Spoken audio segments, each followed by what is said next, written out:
Welcome to Afrikindness podcast. Yes, a podcast dedicated to showcasing the richness and diversity of African culture. Join us as we explore the past, present, and future of the African continent and challenge common myths and stereotypes. Whether you're a non African interested in learning more about the continent or an African seeking to connect with your roots, this podcast is for you. Yes, we aim to educate, entertain, and encourage through natural, authentic, and conversational dialogue. From solo commentaries to panel discussions, we'll share our experiences, stories, and expert views using metaphors, analogies, humor to help you discover the beauty and pride of Africa. Yes! Hello and welcome to Afrikindness podcast, where we celebrate the beauty, resilience, and diversity of African culture. I'm your host, Peace George, and in today's episode, we have a panel of esteemed guests who will be joining us to discuss the topic: embracing African identity, challenging stereotypes, and fostering growth. So before we begin, I would love to introduce my guests. My first guest is Tevin Kittoe. Hi, Tevin. Hello. Welcome to Afrikindness podcast. Thank you for having me. I really appreciate it. And I love what you and the team are doing, so keep it up. Thank you. You're welcome. Right, Rosalili is my second guest. Hi, Rosalili.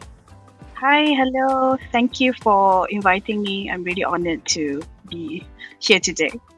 Thank you so much for honoring our invitation.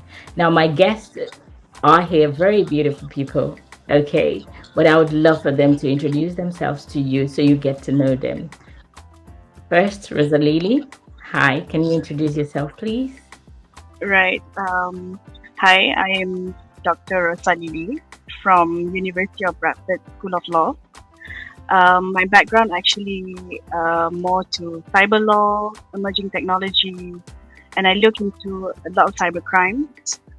I have recently been here in the UK for 1 year, but I was in Malaysia, teaching in Malaysia for more than 12 years. So it is a whole new experience here. And yeah, that's basically who I am. Thank you. Oh, wow. Thank you so much. Wow, lovely. Right, Tevin, take it away. Yeah, these questions, because I'm used to being the one asking these questions, and I have to be the other end. And what I usually try and ask people when I'm asking them this question is to answer the question without saying what they do. So I'll try to do that.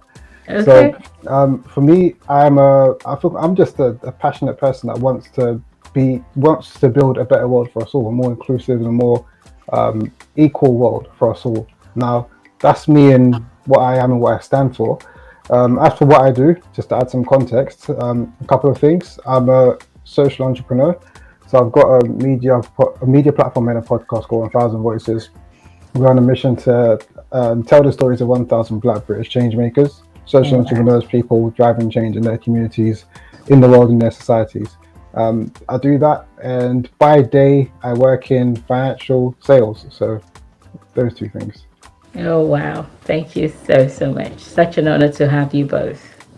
Right, so now that we've gotten the introductions out of the way, because my ears are itching to hear the stories. Okay, I know. So we're going to go straight into this first segment, unveiling the influence of stereotypes. I would love to hear your personal stories. Okay. So I know that you're here because you have experienced, stereotypes and all of that. And so we would love for you to share your stories with our audience. Or maybe just something that you've heard before, but I know that you advocate for these things and that's why you're here. So could you please share a personal story, or maybe a story of someone who is really close to you, or somebody that you know who has been through or encountered stereotypes or misconceptions about Africa. Take it away, Tevin. Okay, for sure. I'm happy to go. So, everything I feel like I've faced stereotypes in a number of different ways in my life. So, I'll start off when I was growing up. So, I went to school and grew up in East London, went to school in East London and all of that. And when I was younger, there was definitely stereotypes that were floating around about being African. In fact, it wasn't cool to be African in school. A lot of people used to lie about where they were from, but it just wasn't one of those things because you'd get ridiculed, if you said that you're African, and then people have conceptions in their head as to what an African person is, does, and looks like. I feel that so you'd hear all sorts of stuff, like some very racist comments and very uninformed comments about Africa, about people. And one thing I've encountered from when I was younger and up until now is people looking at Africa as one big monolith, as if it's a one massive big country, as opposed to a number of different countries, all with their own different cultures and people and music and food and all sorts of different things. But people look at Africa as like one massive monolith, and that's something I still recognize today, in subtle ways. Sometimes, for example, when we're talking about maybe in this global political conversation, people will talk about Europe and they'll name different European countries, and then Africa will just be like, and Africa. It'll be like, oh, France, Italy, and Africa. And it's like, okay, we're in Africa, there's a lot of countries there, and all these different things going on there. I faced that, especially when I was growing up from an African standpoint. Growing up, as I've got older, I feel like it's shifted a bit. And it's probably a mixture of a couple of things as to why that's happened. One, me just being older and maybe being in more mature circles. And two, just the perception in of itself, I feel, has started to shift in the right direction over the past few years. And I think that's been driven by some media, namely Hollywood movies and music, which has started to help shift that perception as I've grown older. But every once in a while, you still come across maybe crazy videos on YouTube or people who make uninformed comments. So those stereotypes still do exist till today. Oh, wow. Thank you so much. It's funny that you mentioned the role of the media in, remedying this problem.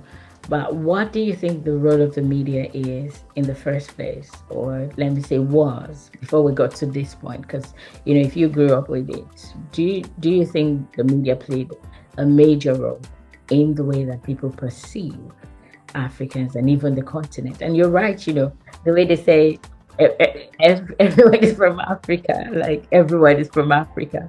So I would like to know if you can say the media has right some wrongs.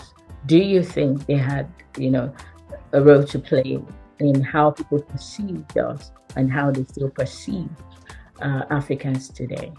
A million percent. I would even almost go as far as saying the media played the sole role in perceptions growing up, or a very overwhelmingly powerful role in stereotypes and perceptions that have been depicted. The media, we're bombarded with media left, right, and center each and every single day. I've forgotten the exact statistics, but we see adverts, we hear, it's just constant. And we're taking that all in, sometimes on a conscious level, sometimes on an unconscious level. And you're taking in a lot of stuff. So, and there's all sorts of examples. If you look at in America, is their political system. And I don't want to move into America too much, but just to drive home the point, where with the Cambridge Analytica thing that happened a couple of years ago or whatnot, where Facebook were pushing ads, changing people's perceptions, and then we ended up having Trump being nominated president. People vote for him not knowing why they've been voting for him, but it's because they've been pushed the narrative in their face over and over and over again. And that's what the media had done with Africa. It's changing, but I feel like we can do more to amplify different viewpoints and diverse stories so that we can continue to build and just have a better world without those kind of prejudices and negative ways of thinking. Oh, wow. Thank you so much. Thanks for sharing that. It's disheartening how stereotypes can undermine even our confidence, our pride. But, we'll come back to that because I would love to know how you handled it back then, right? But let me go straight to Rosalili. Hi, Rosalili. Hi. You're not forgotten. Okay, right. So let me ask you, Rosalili, do you have any personal stories that you want to share with us today? Well, hearing your question, I have actually two versions, professionally and personally, on facing stereotypes.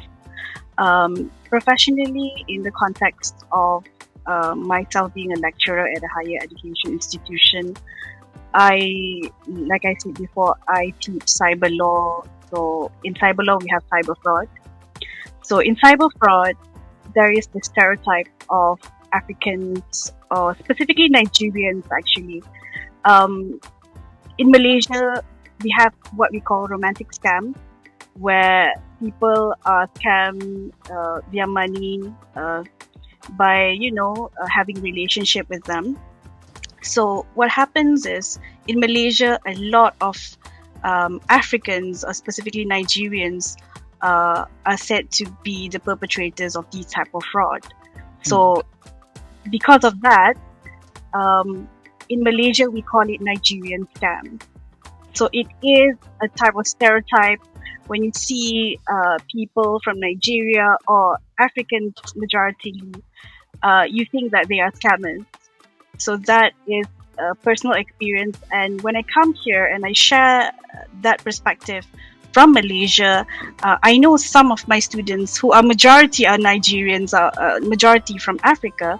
I know they are not comfortable about it, being labeled such as scammers, when it does not actually shows the real who they are. So that's one of the experience professionally. But as my personal experience, not to say in the context of African being stereotyped, it is me and my family. As I said, I was here.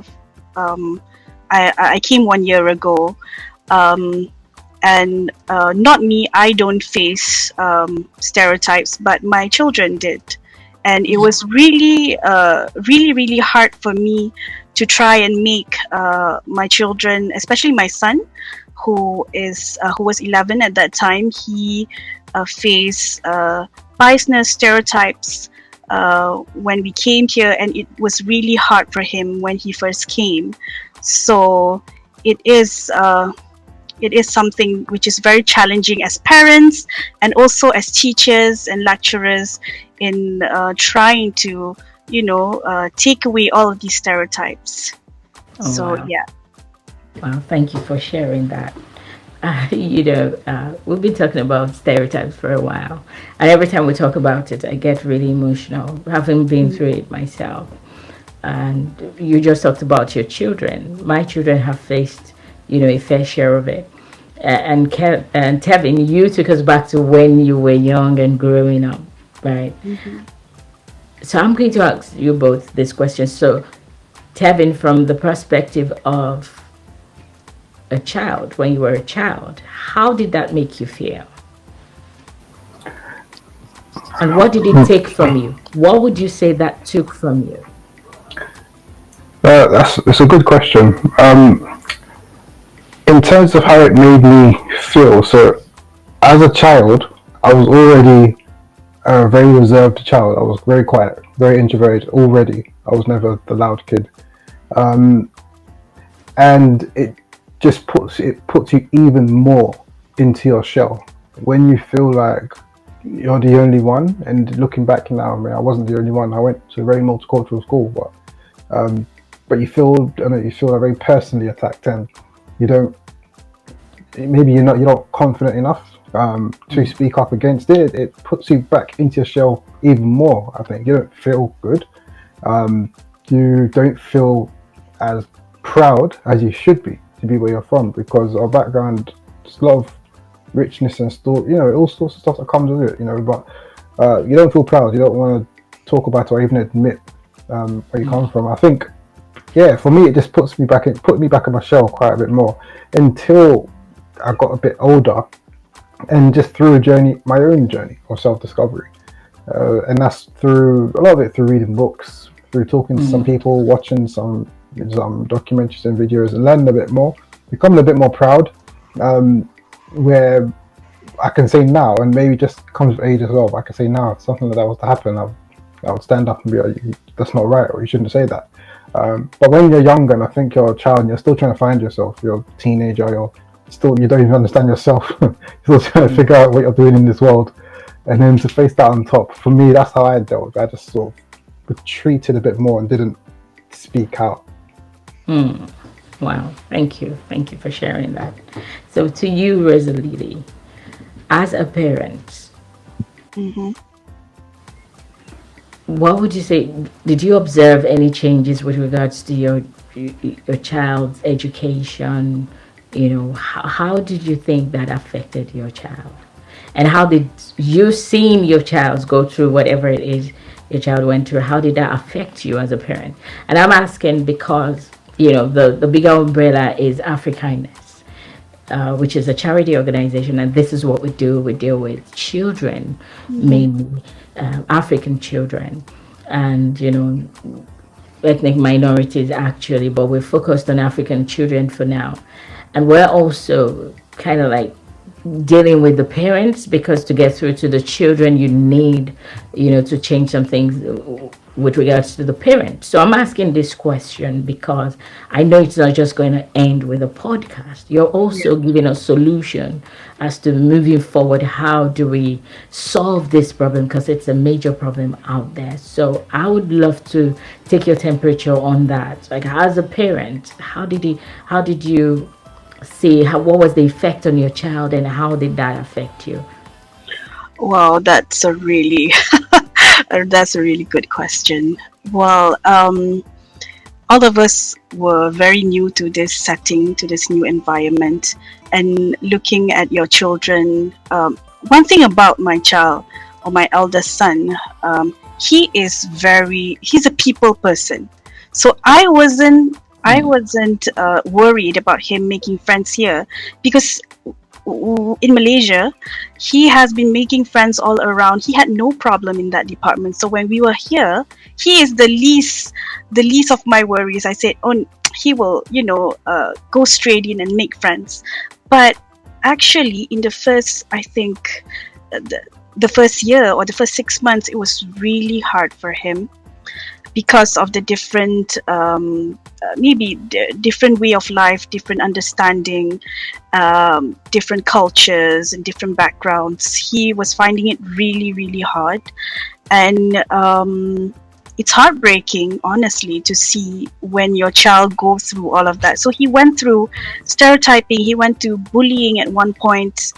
So it was heartbreaking looking at him. And it affected him a lot, and we were talking a lot. I talked to him a lot to know how he feels.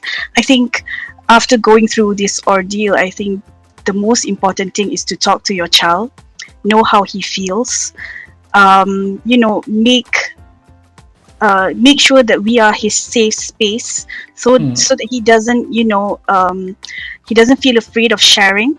So I try my best to make sure that he comes to me, whatever situation, I will try and understand his situation. And one thing that I learned is you fight for your child. And that's what I did. If anything happens at school, I go to school and ask the teacher, which I never would have done in Malaysia, because in Malaysia, if you understand the demographics, we were the majority race. The Malays were the majority race. So we did not have any problem with stereotyping. We did not have any prejudice, biasness, and all of that. It was not a problem. But here, when your child goes through that, I made sure he talks to me. I talk to the school, raising alarm when I should. And I also talked to a lot of parents also that had came before me, and talk to them, how do they deal with all of this, what should I do. And one thing that I am so grateful for is all of the good friends that I've gained here. People are so kind, giving me advice on what should I do, because when you come here, your family is back home, you're all alone, So it's good to share experiences with other parents so that we can apply it to our child. So yeah, I think that's how I would Thank you do it. very much. Lots of solutions right there. Thank you for sharing. Mm-hmm. Right, so Tevin, over to you. I'm going to, because this question is really brewing in my mind. I don't even know if it's the right thing to ask, but I really want to know. Okay, I've been wanting to know this for a while now. I'm a Nigerian. Okay, and Rosalili, you were right when you said that there's this just this general notion that everyone from Nigeria is corrupt. Mm-hmm. However, a question, because I wouldn't even say that. I think we've learned to just keep moving. Mm-hmm. And we had a discussion, I think it was last week, where we're talking about how these stereotypes just push us into overcompensating and just being so out there trying to impress everyone and to prove yourself. But I'm over that. I don't even do that anymore. Mm-hmm. But the question I wanted to ask you, Tevin, this is funny, but I've been wanting to ask this question since I was little. My producer may not like this, but I'm gonna ask anyways. So that typically when they see an African male, right, before they can ever call you a Ghanaian, they believe that the major country in Africa is Nigeria. You know what I'm going for, So when people, have you ever had a situation where they just assumed you were Nigerian? Right. You know, I feel like Or okay, let me make this easier for you. Do you think that same projection, that the same stereotype for the typical Nigerian, do you think sometimes they generalize it? And do you think it does rub off in any way? I can't say that I've very consciously come across that. I've come across maybe very general stereotypes when it comes to just black people in general. And then those ones from like a black British perspective would be like, gangs and crime, etc. I've come across those a number of times, and that's manifested in quite a few different ways. I don't think, not the Nigeria, I don't think so. Maybe I have though. I just can't recall. Or maybe not. It's a selfish question. I just needed to relieve my curiosity. Okay. Right. So another question I wanted to ask you. Do you think that even though you've faced stereotypes before, have you ever been in a position where you also, like you said, whether consciously or unconsciously, have this preconceived notion of people that are wrong?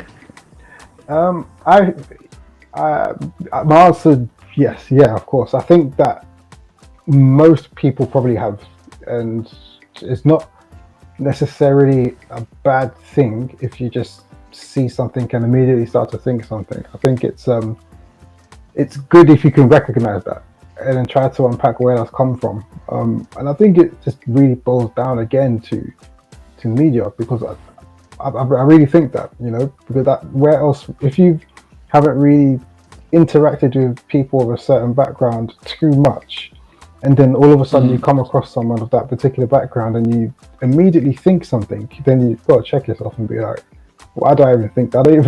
I've never come across anyone from here before. Why is this popping into my head? I think it just boils down to different things, and like media and different inputs we're taking in. And some of it we literally don't even know, because there's things that you can hear in your, we're sleeping and we're still taking things in. We still, you're never truly, your senses are never truly shut off. You're walking around and then there's adverts and things that are way off on the side. You can't really see them in your foresight that's in front of you, but you're taking it all in.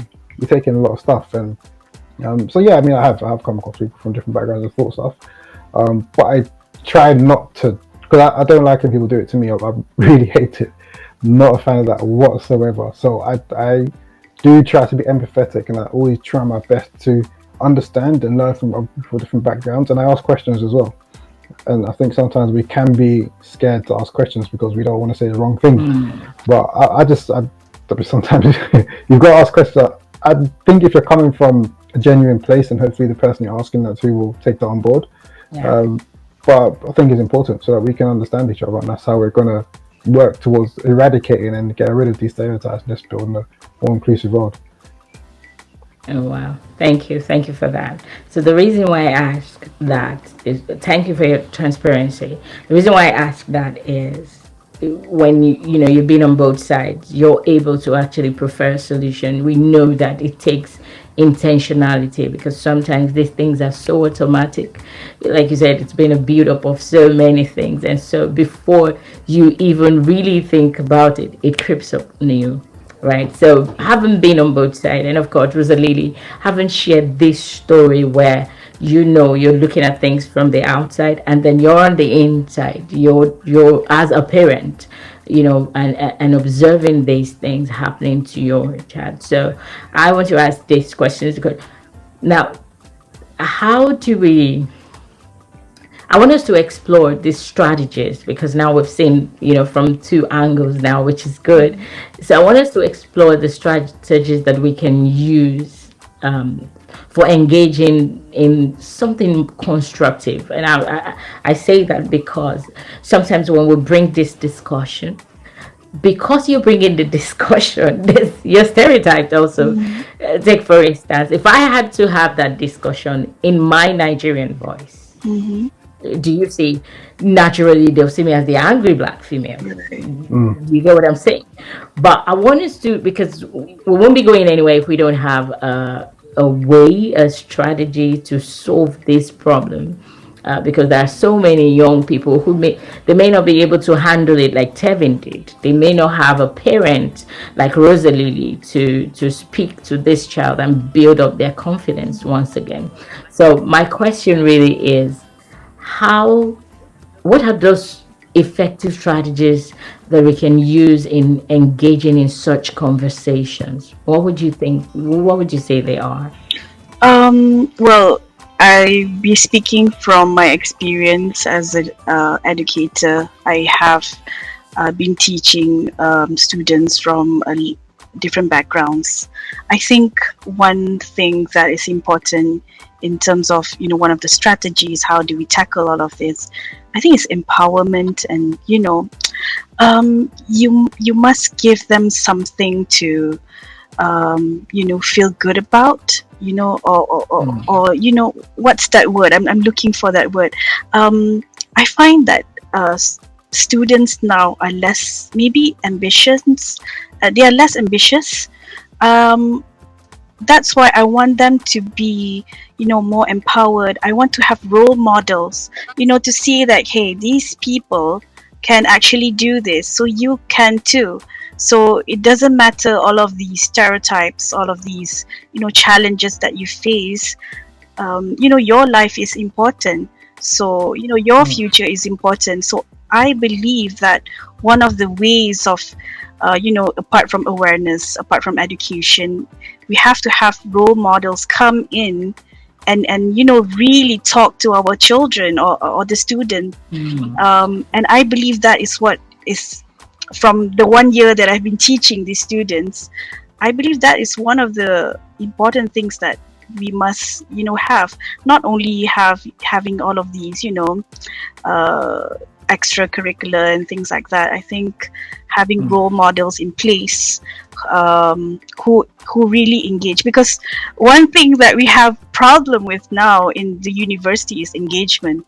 It's so hard to engage with the students. They don't open up. They are just in their with their cliques and with their friends. They don't talk to you, right? So I believe it is important to have role models that can really talk to the, not only, I don't want role models that say, hey, I'm from here, I did this. Students don't really, like that. I want role models that really talk about, what they have faced, what they've gone through. I've been there, what I did, and you can do that too. So I think one of the strategies would be that, because children and students now really need I think they need that, and they are missing all of that. Yeah, that's what I think. Oh, wow. Yeah. Wow. Thank you. So insights. Love them. Tevin, I love that. Tevin, I know you've talked about the media. And of course, you do your own podcast. So I'm sure that you're representing us well, yeah, bro. I'm But trying. I'd love to know: are there other ways? What are those things? What are those things that helped you? How did you navigate this at this time? So, what are those things? How can we have this conversation? In fact, the question I really want to ask you is, if you had to choose between, promoting a positive narrative of the African identity and just addressing stereotypes. Like, if you had to have a conversation with the Prime Minister now, what would be your major? What would be your major concern? What is that thing that you bring to the table? Yeah, good question. So for me, and actually quickly before I get into that, I just want to reiterate what Rosalili mentioned about the role models. 'Cause I think that's very, very, very important. And when I think back to my school experience, I remember there's a lot of teachers that were, I mean, they're okay, they're doing their job, fair enough. And then there's a few that you remember, the standout ones were like they went above and beyond. And some of them, even back then, you don't appreciate them. Then you get older and you look back and you're like, oh, he was talking some sense. So she was saying something proper. Yeah. And I think that's so key to have people like that, young people, young African children, young students, whatever, we look up to. Now, if I was talking to the Prime Minister now and trying to suggest some things, it would boil down again to the media. Now, there's a stat, and I've forgotten the exact number, and I'm taking it a little bit out of context, but just to paint a picture. So the stat was, I think it's within the hospitality industry, where it takes like 100 good experiences to outweigh one negative experience, something like that. But if you take that and then you apply that to here now, if you've seen or heard one negative story, we need to constantly reinforce some positive ones to outweigh that. So it's not about having just one role model or putting out a one advert or having a one story. It's about doing it once and then doing it again, then doing it again and doing it over and over and over again, so that people's minds and perceptions can be shaped and changed over time. I think that you can talk to someone from a different background. So let's say I'll just use Rosalili because I can see her now as an example, and she told me, oh, I'm Malaysian. I'll be okay, great. But then now if I start to hear a story and hear a background and hear about the foods and the music and the weather and the culture and everything, you start to appreciate it so much more because there's a narrative and a story behind that person. And I think that we should I would suggest to the PM, we should be doing a lot more to be getting out positive stories. That's how people start to empathize and to really connect, and that's how I think we can drive change and break stereotypes. I absolutely agree with you. Honestly, I do. And I love that. I used to work with the NHS, and one of the things that really changed my perspective would be that we would have one way of dealing with a particular patient, and then when the children or the family members, whoever they brought in the pictures, maybe the wedding pictures or when the patient was young, immediately there'll be a shift from just that person being a patient to the person being human. And so that's the power of storytelling. So we have to put it out there. And if they don't know about us, they can't empathize. If they don't know our real stories, there are stories out there, but are they true? And coming back to what Rosalili said, role models, I believe that too. In fact, there was a time at my children's school, they had this career thing they organized, and there were no black people there, and they had all sorts of professionals who came to represent their to represent their own profession, and there were no black people there. and my kid was worried. She said to me, "Mom, but there were no black people there," because the impression was, maybe the people that look like me, maybe they're not successful, maybe they're not. So definitely, they need role models. They also need those ones who are going to mentor them. We need to showcase even the ones who are up there and doing well. Do you see? Yeah. I would love more of that. The ones who are up there and doing well, ready to showcase the achievements, the contribution, and the best way to tell these things is through our stories. So I'm trying to strike a balance between what you and Rosalie just said. That there's a relationship between both. You bring all these things together and tell your stories. The media, they're portraying what they think they know. Yeah. We need to step up and let them know what it really is, what our story is. So thank you so much for bringing that balance into this conversation. I love it so much. Right, so let's talk. We've talked about showcasing our success stories, and I would say both of you, this is the stories that you have come here to tell us. They're success stories because here you are today, doing well for yourself. Rosalili, I'm sure your son is fine now and doing well for himself also. And just going back to the question that I asked you, Mm-hmm. the question about how you felt as a parent, I want to know, in terms of the role of the parent, I want to know, was there any effect on, and even to you, Tevin, I want to know what was it, the effect on your mental health? What was the Uh, effect on your mental health? well, to be honest, I was a wreck when my son was going through that ordeal. I was, like I said, I was heartbroken. And as a educator, of course, I did a lot of research, reading everything that I can about what he's going through. How do I tackle all of this? So and this is what, as I say, I had never experienced before. It's very new to me. um, so I went and did my research. I talked to a lot of people, especially people that has been here, maybe leaving their home country and coming to a new place and settling Mm. down with their children and everything. So I talked to a lot of people, and they were really, really kind to me and sharing what they have experienced. They were honest. They told me what I should do, or and also saying that you are doing good. It's okay. You're doing good. So keep fighting. Keep make sure your child is okay. But you also must be okay for your child, because your child can see if you are so affected by it. We don't want your child to see that you are also breaking down. You are also Mm. a wreck. So apart from making sure that your child is okay, you also have to make sure that you are okay with it. So I think one way of dealing with that situation was really talking about it, crying and talking about it to people, saying that why is this happening? Why are they so mean? Blah, blah, blah, blah. So I think by talking about it, by being honest with the people, that you can trust, it makes it better. And 1 year after, I'm proud to say that I'm still here. I'm Oh surviving, wow. and my child, I make sure I do a check-in every day after school. How was school?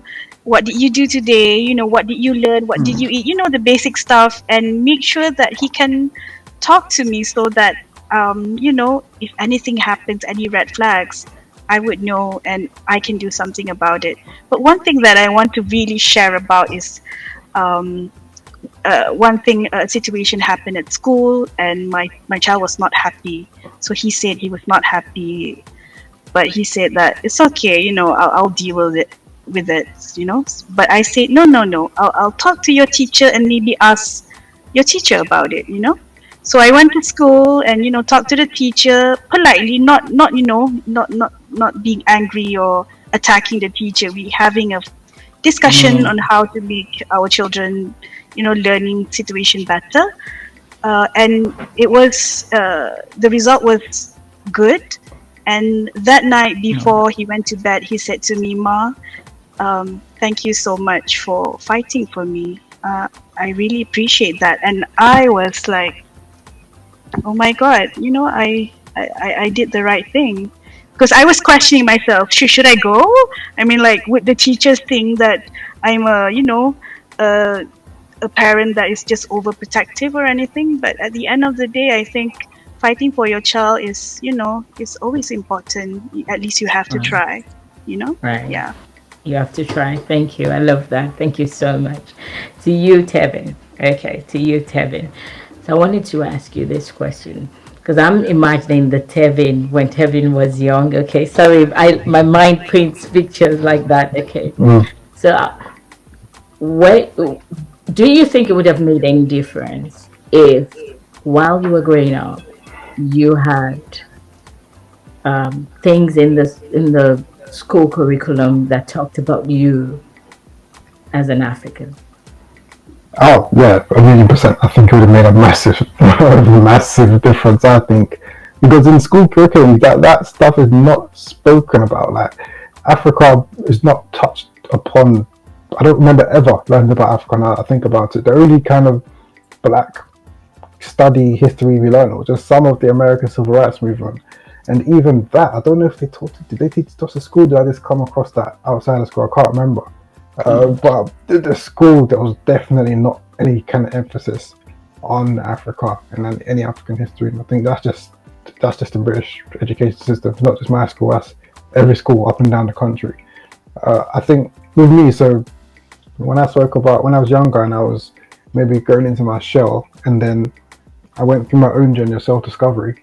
And with me, I felt that it was when you get older, maybe you start to learn a bit more about yourself and you get a bit more confident within your own skin. But on top of me just coming into myself, I feel especially when I was maybe towards the end of secondary school, college times, that's what, 16, 17, 18, around them times. And I remember reading Kwame Nkrumah. I read one of his biography, I think it was, or a book about him. And then I was like, wow, this guy is amazing. He's done some really good stuff. And then you read that, and then it just changes everything. You're so much more proud. You walk around, your back straight. You talk up a bit now. Like, yes, I'm African. I'm like, yeah, you know what I'm saying? You feel like you feel a lot more powerful, and you get to a stage where it's like people can have their misconceptions and their stereotypes, but nobody can tell you about yourself, and not even in a pompous sort of, what's the word, like cocky way, but it's more like I'm confident in who I am. I'm confident in my identity, where I've come from, and because of that, it's just not going to work. You can't tell me about myself. I'm good, and I think that's me on a personal journey. Some years later after school. I think if that was incorporated into the curriculum a long time ago, would have made a big difference for sure. Oh, wow. Thank you so much for sharing that. I love that. Nobody can tell you about you. That's my takeaway. Okay. Thank you so much. So Rosalili, as an educator, what role do you think that education would play in dismantling, the stereotypes? I think we play a really big part, and maybe taking something that Tevin had said about having if these are put into our curriculums, these identities, backgrounds. I try to do that in my lectures because one thing about cyber law or emerging technologies, we talk about different jurisdictions. So because my students come from a lot of many backgrounds, I try to talk about the law, the background, the issues of not the usuals only, like UK, US. I go to Africa, I go to Asia, so that they can relate and they also can share their experience, saying that, yeah, this is what we deal with, and this is the problem. Sometimes the discussions we have, we can't really read that in journals because it's not there. So by talking to your students, you know getting them or giving them the platform to share, not only focusing on those big jurisdiction that always is in the academic journals. I think it is a form of, how do you say, you make it an inclusive space, so that they believe that they also have a voice. And as educators, I think that's one of the most important thing. You have to make them feel that they can relate, that they belong, and they can actually say something about those issues. So Thank you so much. Wow, thank you for highlighting the importance of education and storytelling, and I love that. Thank you both so much. So we've talked about a lot of things. We've talked about the educational curricula. We've talked about fostering empathy. I know Tevin mentioned that, which is beautiful.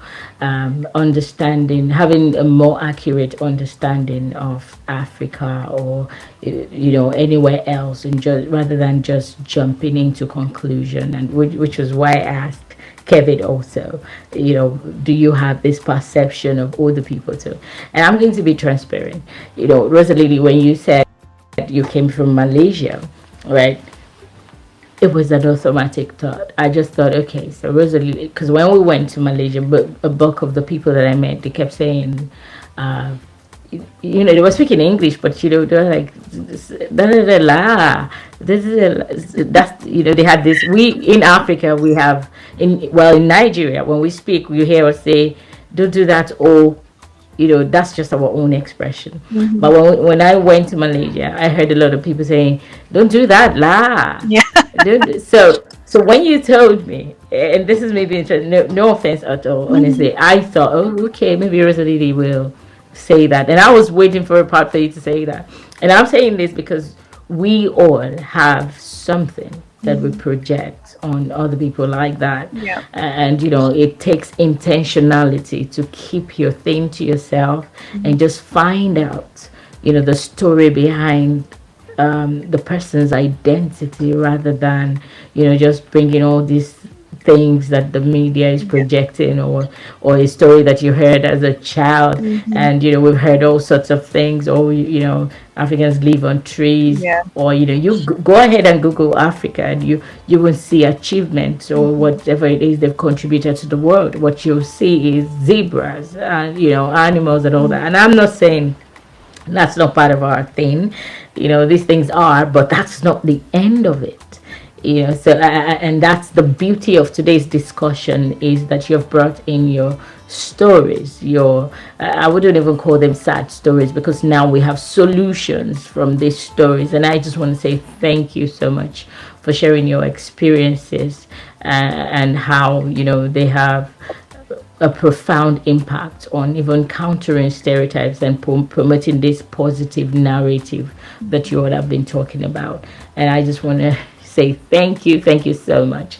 And talking about platforms, I think that I don't know if we even have a dedicated platform for Africans, which is one of the reasons why we decided that Afrikindness is going to start a podcast where we're going to promote this positive image of Africa. And now you're here, so go ahead and let other people know that whether we don't have just Africa is not just one country, as opposed to what people think.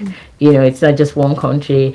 And Kevin comes from Ghana, I come from Nigeria, and that doesn't mean that I'm corrupt.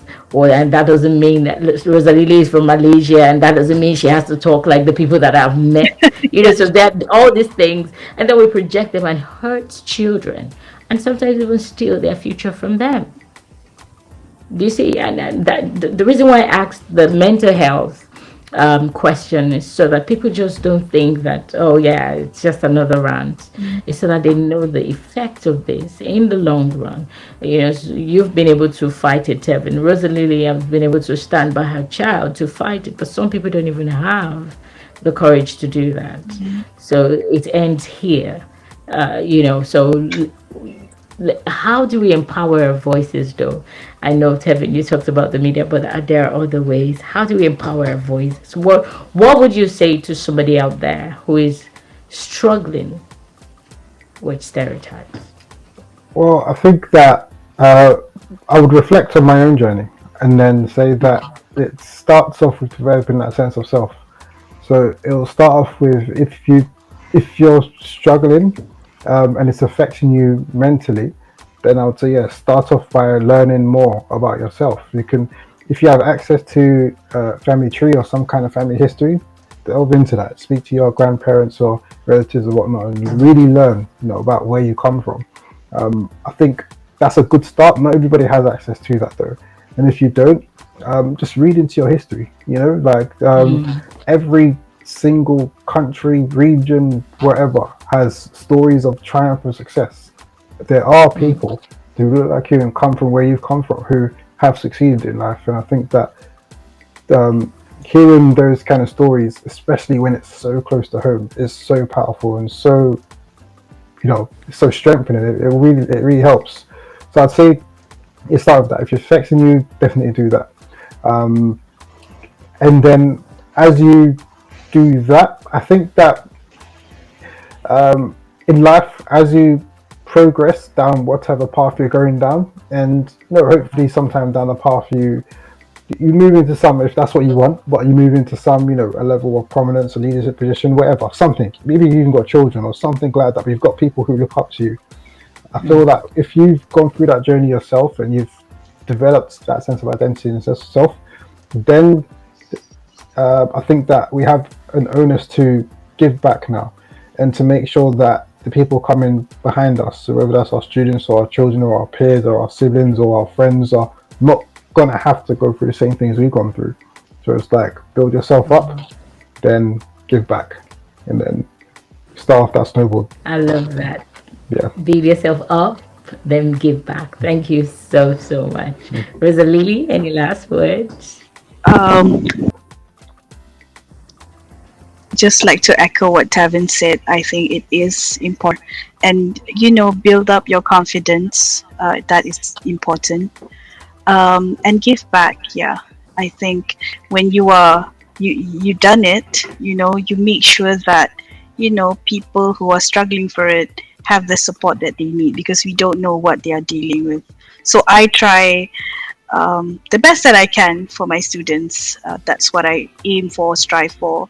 And also the people around me, because everyone is dealing with certain challenges. So give back. Yeah, I do believe that also. Wow, thank you so much for that. Also, I love that. It's making so much sense, because these things may sound simple, but I am sure that it's going to help many out there. We can break down barriers, we can challenge stereotypes, and foster unity. We can build meaningful connections based on our shared values and mutual respect. That is key to overcoming stereotypes, but it starts with a dialogue. It starts with open-mindedness rather than just jumping into conclusions and all of that. I just want to take the time to thank my guest. Thank you so much. It's been absolutely wonderful having you here in the studio. Thank you, Rosalili. Thank you so much, Tevin. It's been absolutely wonderful having you here too. Thanks for joining us on this enlightening episode of Afrikindness podcast. We hope that our exploration of stereotypes and their impact on the African identity has shed light on the complexities and the challenges faced by individuals and community. And we hope that by the time you step out there, I'm talking to our listeners and our viewers, you'll be able to make a difference. And my last words, same as Tevin and Rosalili's, keep building and putting it out there. Don't stop telling your stories, because they are beautiful. Remember, kindness begins with understanding, and understanding begins with breaking down stereotypes. Thank you so much for joining us on this episode. And here I say bye-bye. Thank you so much. Bye. Thanks for tuning in to Afrikindness podcast, where we celebrate African culture and tell our stories. We hope you've learned something new and gained a deeper appreciation for the continent. Join us next time for more conversation, more stories, and more kindness. And remember, our past, present, and future are interconnected, and it's up to us to shape the narrative and create a better world for our children. Until next time, stay kind, stay curious, and stay proud of your roots. Africa, Emagba.